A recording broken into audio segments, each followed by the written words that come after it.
Assalamualaikum warahmatullahi wabarakatuh.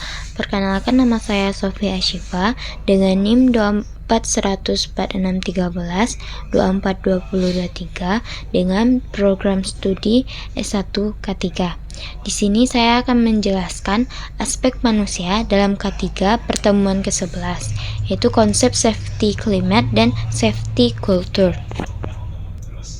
Nah, apa saja sih yang akan dibahas di sini? Yang pertama, konsep safety climate, yang kedua, konsep safety culture, dan yang ketiga, upaya pembentukan safety culture di tempat kerja dengan benar. Konsep safety climate. Pada tahun 1960-an sampai 1970-an, ahli psikologi industri meneliti bagaimana suasana kerja, organization climate, mempengaruhi perilaku karyawan secara umum.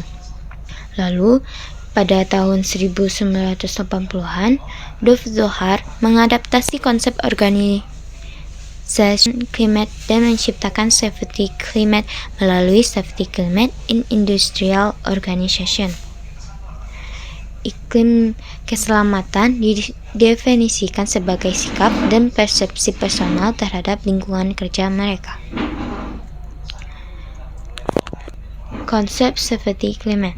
Safety climate adalah pengukuran sekilas terhadap persepsi, sikap, dan keyakinan karyawan mengenai risiko dan keselamatan. Safety climate bisa dianggap sebagai manifestasi dari budaya keselamatan yang lebih luas.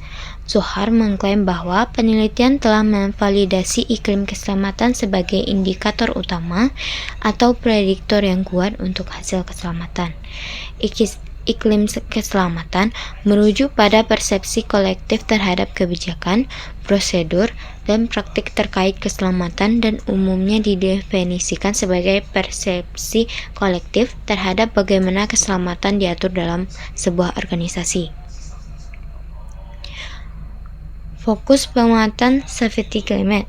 Kuesioner safety climate adalah metode praktik untuk mengukur persepsi karyawan sekaligus menjadi indikator utama safety culture. Studi iklim keselamatan cenderung berfokus pada cara orang mempersepsikan keselamatan dan tidak membahas aspek perilaku atau situasional aktual dari keselamatan. Iklim keselamatan tidak boleh dipandang sebagai alternatif pengganti budaya keselamatan karena iklim keselamatan adalah aspek dari budaya keselamatan dan bergantung pada budaya keselamatan yang berlaku secara keseluruhan. Budaya keselamatan dapat diukur melalui iklim keselamatan. Dengan kata lain, sikap dan persepsi terkait keselamatan harus diukur untuk mengetahui budaya keselamatan yang berlaku di dalam organisasi. Efek safety climate on safety performance. Iklim keselamatan menunjukkan hubungan positif dan signifikan dengan aspek lain dari kinerja keselamatan. Iklim keselamatan yang kuat mengurangi toleransi risiko dan mendorong pengambilan keputusan yang menghindari risiko. Iklim keselamatan merupakan prediktor kinerja keselamatan dengan komitmen manajemen puncak dan harapan pengawasan memainkan peran penting. Konsep safety culture. Definisi safety culture: proses pembelajaran dan berbagi makna, pengalaman dan pemahaman dari pekerja dan sebagian muncul dalam simbol-simbol yang membimbing tindakan seseorang dalam menghadapi risiko, kecelakaan dan upaya pencegahan.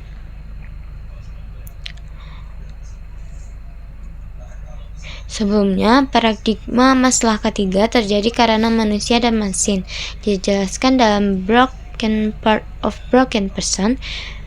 Kemudian teori H.W. Heinrich 1931. Pada tahun 1970-an sampai 1980-an, Andrew Pettigrew menerbitkan judul On Studying Organization Culture. Kemudian setelah itu, ada kejadian tragedi Chernobyl yang ternyata diketahui penyebabnya adalah budaya keselamatan. Faktor penyebab kecelakaan bertambah dengan adanya faktor budaya keselamatan. Konsep organization culture. Teori organization culture ini menyatakan bahwa organization culture muncul dari keyakinan-keyakinan bersama. Keyakinan ini mengarah perilaku kolektif organisasi yang tidak terlalu tampak namun pada kenyataannya terkubur dalam lapisan nilai-nilai yang dapat diamati, sikap, dan artifak. Nah, ini tingkat keberadaan organization culture menurut Shen. Level 1 artifak, level 2 value dan normal, dan yang level 3 basic assumption dan belief.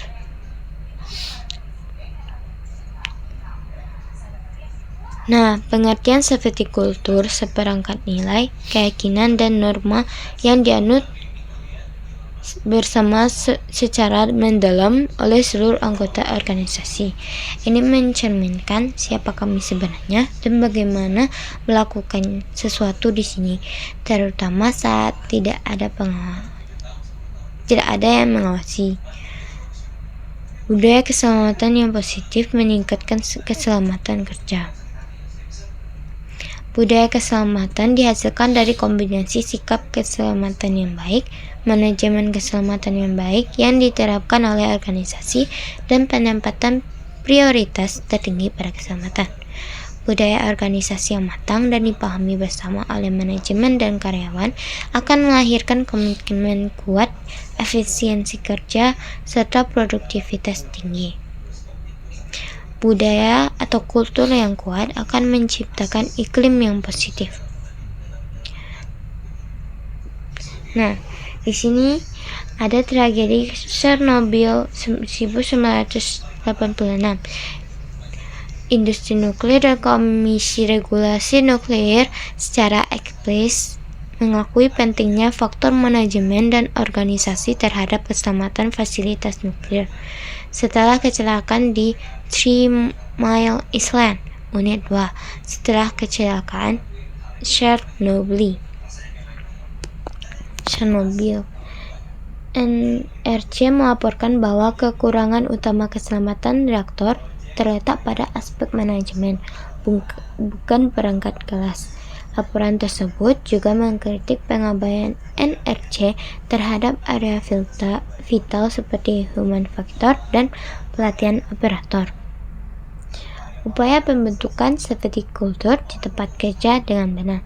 Yang pertama, komitmen dan keterlibatan kepemimpinan. Yang kedua, komunikasi yang efektif. Yang ketiga, keterlibatan karyawan. Yang keempat, peningkatan umpan balik berkelanjutan. Dan yang terakhir, integrasi dengan sistem organisasi. Yang pertama, komitmen dan keterlibatan kepemimpinan. Para pemimpin harus secara nyata berkomitmen terhadap keselamatan, menunjukkan bahwa keselamatan adalah nilai inti organisasi. Ini termasuk menetapkan tujuan keselamatan yang jelas, mengakui pencapaian keselamatan, dan mengintegrasikan keselamatan ke dalam rutinitas harian. Para pemimpin harus terlibat dalam diskusi keselamatan, melakukan pengarahan keselamatan, dan memberikan umpan balik. 2. Komunikasi yang efektif. Komunikasi tentang kebijakan dan prosedur keselamatan harus jelas dan konsisten untuk memastikan semua karyawan memahami dan mematuhi standar keselamatan. Ini termasuk menggunakan alat komunikasi seperti pertemuan singkat untuk mengkoordinasikan keselamatan, dashboard, dan sistem pelaporan. Bagi tenaga kerja yang beragam, mengatasi hambatan bahasa dan kepekaan budaya sangat penting untuk komunikasi keselamatan yang efektif. 3. Keterlibatan karyawan. Karyawan harus aktif terlibat dalam program keselamatan dan proses pengambilan keputusan. Hal ini dapat dicapai melalui pertemuan keselamatan rutin, pelatihan, dan mendorong pelaporan insiden keselamatan. Pendekatan inovatif seperti pelatihan berbasis gamifikasi dapat meningkatkan keterlibatan dan pemahaman praktik keselamatan. 4. Peningkatan dan umpan balik berkelanjutan. Organisasi harus secara berkala menilai budaya keselamatan mereka, menggunakan alat dan survei untuk mengidentifikasi area yang perlu ditingkatkan. Hal ini membantu dalam memahami keterlibatan dan kepercayaan karyawan terhadap program keselamatan. Menerapkan mekanisme umpan balik di mana karyawan dapat melapor masalah keselamatan dan kejadian nyaris kecelakaan tanpa takut akan pembalasan sangat penting untuk meningkatkan berkelanjutan. Dan yang terakhir, kelima, integrasi dengan sistem organisasi. Mengintegrasikan budaya keselamatan dengan sistem organisasi yang ada dan manajemen keselamatan, proses memastikan pendekatan komprehensif terhadap keselamatan. Nah, kesimpulan dari materi yang saya presentasikan yaitu safety culture adalah fondasi nilai jangka panjang, akar, sedangkan safety climate adalah protect persepsi karyawan saat ini. Sinergi keduanya menegaskan bahwa keselamatan kerja bukan sekedar soal memperbaiki mesin atau aturan teknis, melainkan soal membangun mentalitas organisasi di mana keselamatan menjadi kebutuhan standar, bukan sekadar kewajiban. Baiklah, sekian dari presentasi saya. Kalau ada kata-kata yang salah mohon dimaafkan. Wabillahi taufiq wal hidayah. Assalamualaikum warahmatullahi wabarakatuh.